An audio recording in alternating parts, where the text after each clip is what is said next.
We are a firm believer that whenever you see challenges, that's also where the opportunities lie.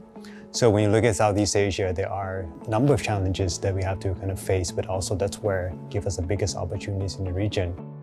My name is Santitarn Sathirathai. I'm a group chief economist and a member of senior management at SEA.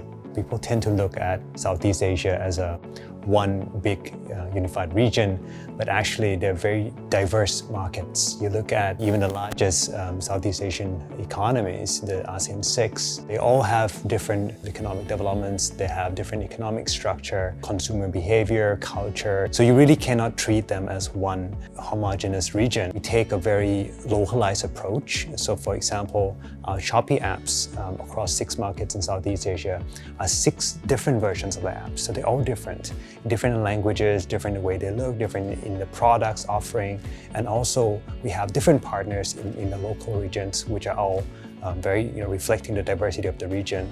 And on top of that, we also have local teams in each country that run all the operations, because we recognize that even though we have decent understanding of the markets on day one, that doesn't mean it will stay constant. We have to constantly adapt to serve the customers, a very diverse set of customers across time.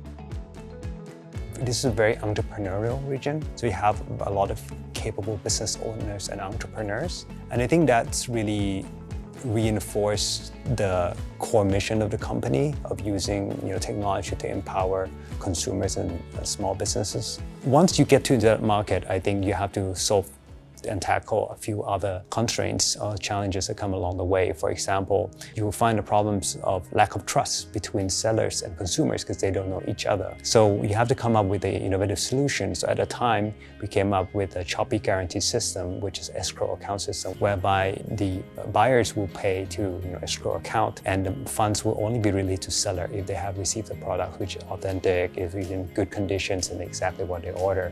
So that helps solve the trust issues between the buyers and the sellers. Another, I think, key constraint we face in the region at a time especially is kind of relatively low digital skill, digital literacy among the population, including entrepreneurs. So they are very capable of doing business, but digital technology is still relatively new to them, and how to do that successfully online, the business online, is still relatively new. So that's the part we have to invest in terms of providing a lot of trainings, workshops for all these sellers and businesses, entrepreneurs, so they can learn from basic of taking photos, how to do a good listing, all the way to becoming very advanced data-driven entrepreneurs. So all of these issues are the issues we have to tackle. But again, I think that's also where the opportunities lies, because it's where you can really use technology to solve problems. Singapore being the gateway, that you're close to Southeast Asia and strong connectivity with Southeast Asia. We're grateful for a lot of the benefits that we have got from a small shop house in Tanjong Pagar to a global consumer internet company that we are today. Singapore offers a very good business environment in general. So if you look at any rankings, whether it's ease of doing business, with its competitiveness, Singapore is ranked really high.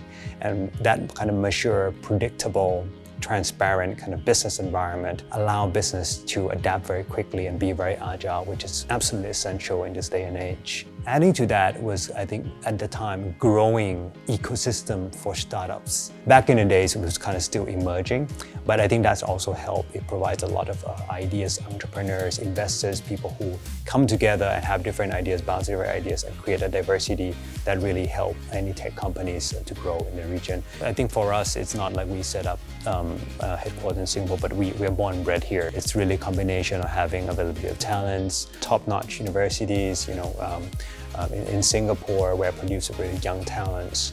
At the same time, we have the professional community with a lot of experienced professionals around. And the two together provide a fertile breeding ground to create new talents as well. Singapore is really uniquely positioned to be the kind of the gateway to Southeast Asia, where we have huge opportunities, as we have discussed, in terms of the consumer market and growing economy. So it sort of serves as that kind of connector, gateway to Southeast Asia, and also help connect Southeast Asia to the world.